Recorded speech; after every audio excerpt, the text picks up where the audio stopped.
बूढ़ा चुपके से विमान के टॉयलेट में घुस गया। उसने उबलता हुआ पानी सिंक में डाला, फिर उसमें रबर जैसी मिट्टी डाल दी। जब वह पूरी तरह पिघल गई तो उसने उसे निकालकर एक खास आकार दिया और तैयार किए हुए सांचे में जोर से दबा दिया। कुछ ही देर में नकली पिस्तौल तैयार हो गई। फिर बूढ़े ने दरवाजा खटखटाया और नकली बंदूक अपने साथी को दे दी। अचानक बाकी दो हाईजैकर भी बाहर आ गए और कुछ ही मिनटों में पूरे विमान पर कब्जा कर लिया। उन्होंने एयर मार्शल को बंधक बना लिया और पूछा कि असली एयर मार्शल कौन है। यात्रियों की जान बचाने के लिए एयर मार्शल ने खुद को सरेंडर कर दिया। हाईजैकर्स ने तुरंत उसके हथियार छीन लिए, लेकिन तभी एक मोटा आदमी अचानक विरोध करने लगा और जोर जोर से बाकी यात्रियों से मदद मांगने लगा, मगर डर के मारे कोई भी आगे नहीं आया। बेबस आदमी को बुरी तरह पीटा गया और वह जमीन पर गिरकर बिल्कुल शांत हो गया। पूरा विमान खामोश हो गया। इसके बाद हाईजैकर्स ने झंडा लहराया और अपने आतंकी संगठन के नारे लगाने लगे। उधर पायलट को पीछे कुछ गड़बड़ होने का एहसास हो चुका था। उसने तुरंत इमरजेंसी फ्रीक्वेंसी पर मैसेज भेजकर ग्राउंड कंट्रोल को बताया कि विमान हाईजैक हो चुका है। इधर हाईजैकर्स यात्रियों के फोन छीन रहे थे और सभी को इकोनॉमी क्लास में इकट्ठा कर दिया गया। फिर उन्होंने पायलट को धमकी दी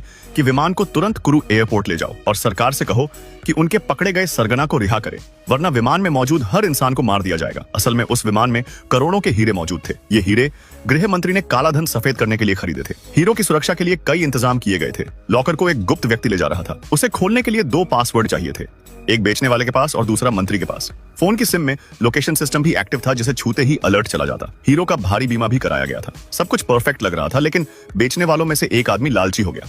उसका नाम था लासी। उसने मंत्री के सचिव से मिलकर प्लान बनाया कि अगर हीरे चोरी भी हो जाएं तो मंत्री ज्यादा जांच नहीं करवाएगा, क्योंकि इससे उसका काला धन उजागर हो सकता था। लोकेशन सिस्टम की वजह से चोरी सिर्फ विमान में ही की जा सकती थी। इसलिए लासी ने अपनी एयर होस्टेस गर्लफ्रेंड निया के साथ मिलकर प्लान बनाया। उन्हें नहीं पता था कि हीरे कौन ले जा रहा है, लेकिन कंपनी के नियम के मुताबिक वह इंसान पूरे सफर में कुछ खाता पीता नहीं था।